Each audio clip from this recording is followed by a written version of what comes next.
Hi guys, I am Priyanka and अगर आपने मेरी लास्ट वीडियो देखी है सो आप समझ गए होंगे कि मैं यहाँ सेकंड वीडियो में क्या शेयर करने आई हूँ।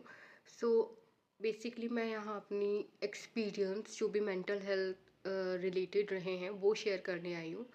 तो अगर हम बात करें मेंटल हेल्थ की, तो ये जो स्ट्रगल है वो एक दिन का नहीं होता। और सेम इसी तरह जो हीलिंग फेज है या फिर जो जर्नी है वो भी एक दिन की नहीं होती है, एंड मे बी इसका कहीं एंड ही नहीं है। क्योंकि हम लाइफ में रोज कुछ ना कुछ सीखते हैं, रोज वो जो हम सीखते हैं उससे कोई ना कोई पार्ट हमारी लाइफ का हीलिंग से जुड़ जाता है। सो मैंने ये फील किया है। तो मेरे केस में क्या था कि प्लस पॉइंट ये था कि मुझे एंजाइटी अटैक हो रहे थे, जीएस। तो अगर एंजाइटी अटैक नहीं होते और वो सिर्फ जैसे पहले मतलब मैं सोती नहीं थी पूरी पूरी रात और ओवर थिंकिंग वगैरह चलती थी, तो अगर ये ऐसे ही चलने वाला होता तो ना मैं अपने लिए स्टैंड लेती और ना ही मेरे घर वाले कुछ सोच पाते। क्योंकि ये सब तो नॉर्मल होता रहता है, और फिर उस समय बोर्ड भी थे मेरे, तो बोर्ड एग्जाम का stress and all. But anxiety attack का होना और बार बार होना, ये हो गया कि मैं हॉस्पिटल जाने लगी और मुझे पता चलने लगा कि कुछ तो गड़बड़ है। सो यहाँ तो कहीं समझ नहीं आया, तो हम लोग ऋषिकेश जो एम्स है वहाँ पे गए।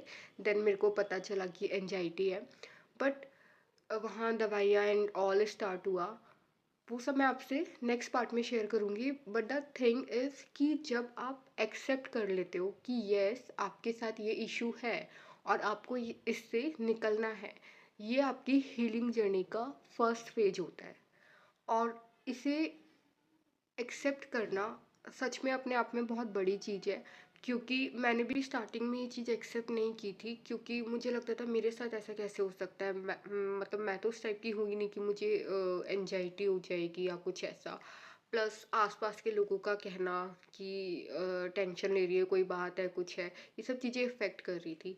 सो कहीं ना जो ट्रीटमेंट चल रहा था उसका फ़ायदा नहीं हो पा रहा था। बट मुझे याद है अभी भी अच्छे से, मेरी छत पर मैं गई थी और वहाँ पे मैं खड़े होकर कुछ सोच रही थी, और तब मैंने वहाँ पे ये चीज़ एक्सेप्ट की थी कि यस मुझे एंजाइटी है, मुझे एंजाइटी अटैक होते हैं, और मैं कहीं ना कहीं ओवर स्ट्रेस ले रही हूँ या ओवर थिंकिंग कर रही हूँ, ये सब चीज़ें मेरे साथ हो रही है। पर थिंग इज़ कि मुझे इससे निकलना है। और आप यकीन मानिए, जब आप ये चीज़ कर लेते हो ना, जब आप एक्सेप्ट कर लेते हो, तो आपको उससे निकलने के लिए खुद ही रास्ते मिलने लगते हैं।